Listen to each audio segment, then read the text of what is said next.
Hi guys and girls, I'm Obsidian and welcome back to Elite Dangerous. Today we're going to look at one very simple question: are graphics mods and filters actually worth using? Well, the short of it is, probably not. The long of it, well, it really depends on what you're doing. Nowadays, graphic filters are very easy to use, largely thanks to Nvidia's GeForce Experience update that allows you to, filter the graphics. For those of you that don't have an Nvidia graphics card, the EDFX tool is still available, and there's links below teaching you how to use this and how to set it up.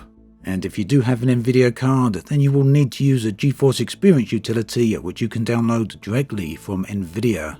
Now, when you're in the game and you've got GeForce Experience up and running, just press Alt and F3 and you'll get this little overlay that allows you to add filters and then customize them.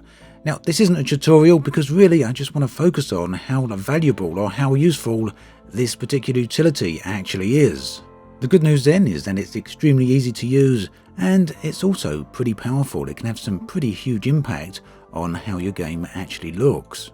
In fact, there's actually a wide range of filters here, whether you just want to adjust brightness and saturation, or whether you want to go into HDR tone mapping, clarity and sharpness. There's pretty much anything here, as well as what could perhaps be considered artistic filters. Now, in this particular case, I've kept it fairly simple by using a combination of sharpen, details, brightness, contrast, as well as the color filter, but it's well worth experimenting with. That said, how much value you actually get from these will largely depend on your particular location, as well as your type of gameplay. Right here in the Galactic Core, you can see they make a pretty significant difference. This is with the filters, and this right here is without. And let's have a look at them side by side just to get a bit of a better idea of this. So in my opinion, the difference is pretty significant and the filters actually improve it quite substantially. That said, not everywhere in the galaxy has a beautiful backdrop like the Galactic Core, so what do these filters look like elsewhere? Well, again, in this particular case, what it improves is the vibrance and the contrast. But then again, is it really an improvement? It certainly goes some way towards making the graphics more vibrant and it brings out more details, but also I do think something is lost in the process. After all, there's certainly an argument to be made that the subdued colours that the game has do convey a sense of realism. The enhanced vibrance and contrast that you can see on the right do tend to push things perhaps a little bit too far. And that then brings me on to one of the biggest flaws that these graphic filters as well as the mods actually have. And that is, not all graphic settings are effective for all situations.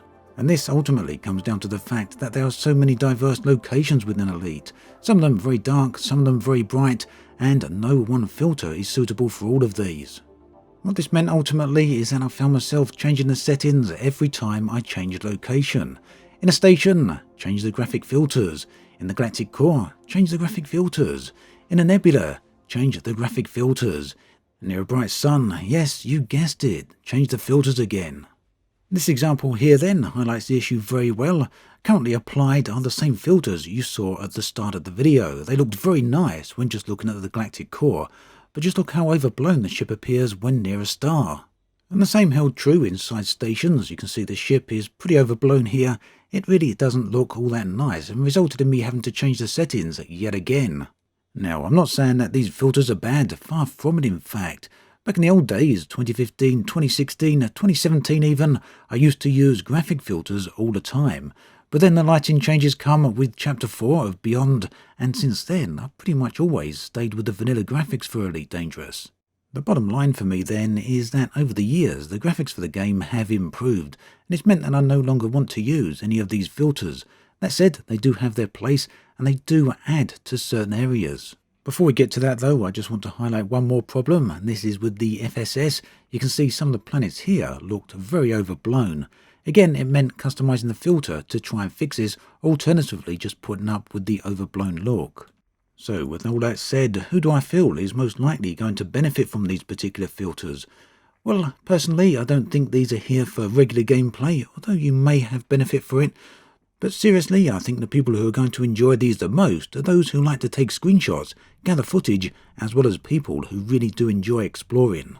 Sure, you will have to mess around with the settings from time to time as you travel from location to location, but they really will provide for some seriously stunning results. With that in mind then, here are some screenshots from Fat Max. These were taken with a combination of EDFX as well as the new GeForce filters.